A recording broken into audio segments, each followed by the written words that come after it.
Yeah, we're really excited. We've got two new products that we're launching at M&M this year. The first is called K2IS. So it's an expansion of the successful K2 Summit product that's been in the marketplace for a couple of years.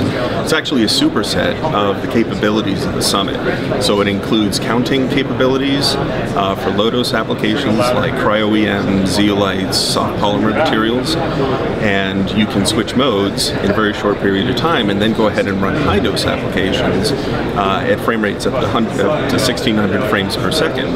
And you can go for applications like carbon nanotube growth, 4D STEM, nanobeam electron diffraction, all in a single platform without any hardware switching. We're very excited to be introducing that. The second one is the OneView camera, shown here, which is a replacement for our UltraScan 4K camera, which was the previous benchmark in the industry for 4K cameras. So this camera is a fiber-coupled camera, whereas the K2IS was a direct detection camera. The OneView is a 4K by 4K sensor as well, 15 micron pixels, but one of the differentiating features is it runs at 25 frames per second. So most 4K traditional CMOS or CCD cameras run at 1 or maybe 2 frames per second, where you have to bin or go to a zoom mode or a sub area to get something that approximates video frame rates. With OneView camera, you don't have to make any compromises. There's no need for a special high speed mode. You don't have to trade off speed versus sensitivity. You get everything, the full 4K output at 25 frames per second, and there's a lot of additional benefits that come with that as well. Both cameras have what we call an in-situ option. So the K2IS is, as I said, the in-situ option for the K2 Summit. The OneView has an in-situ option that lets you store all the data directly to disk.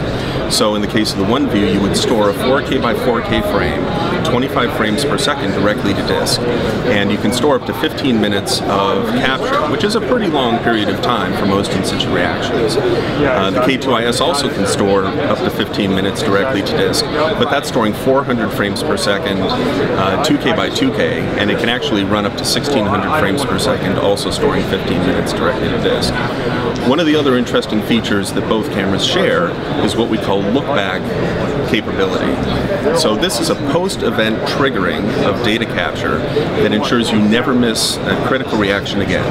One of the most frustrating things, I think, to in-situ electron microscopists anyway, is you'll be watching the reaction on your screen, something unexpected happens, and you just missed it, and there's no going back. But with the look-back technology, we can give you 5 seconds, 10 seconds, 20 seconds, and if you see something happen unexpectedly, you go ahead and hit the start button, and you actually store the previous time.